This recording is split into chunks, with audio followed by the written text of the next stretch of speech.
Republican lawmakers caught on a hot mic. They're heard threatening retaliation against two of their own colleagues who are pushing legislation to protect victims of childhood sex assault. Our political editor, Dennis Welch, has been following this situation. You're here tonight with these kind of strange new details in this. Well, all these threats were caught on an open mic in what was supposed to be a closed-door meeting of House Republicans. Representative Toma, he's a Republican from Peoria, demanded repercussions for Senators Paul Boyer, Heather Carter, who are refusing to support the budget right now. Both Boyer and Carter have frustrated their fellow Republicans this year. They are demanding that before they vote for any budget deal, lawmakers pass a bill that extends the statute of limitations for victims of childhood sexual assault to sue their abusers in court. And here is Toma speaking about retaliating against them.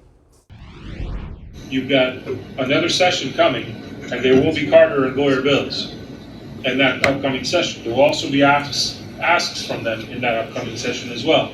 I guarantee you, I'm in no mood to hear a Carter bill. Once you give in and there are no repercussions, you've encouraged all kinds of bad behavior. There has to be repercussions of some kind. And toward the end of that recording, you can hear House Speaker Rusty Bowers speak up after he realizes that the audio was being captured on an open mic. Okay, gang, somebody's got a mic on in the room. There's a mic on. Now, during that meeting later, lawmakers talked about filing an ethics complaint. Another lawmaker who was present at that meeting tells me that they believe both Boyer and Carter have violated legislative ethic rules, and we have asked for a comment from Speaker Bowers, but we have not heard back from him yet. Well, the plot thickens on this because Boyer and Carter have been standing up.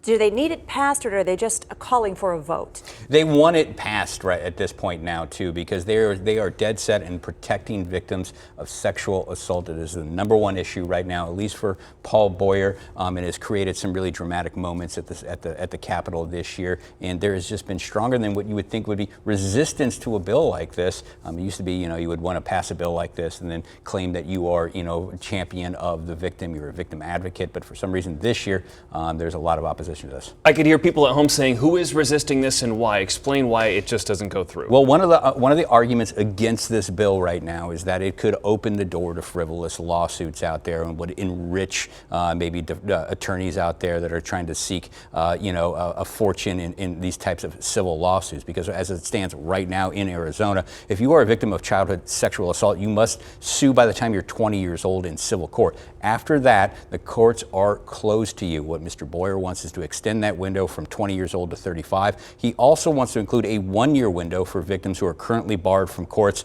to go out there and sue those institutions or sue those abusers who are still around.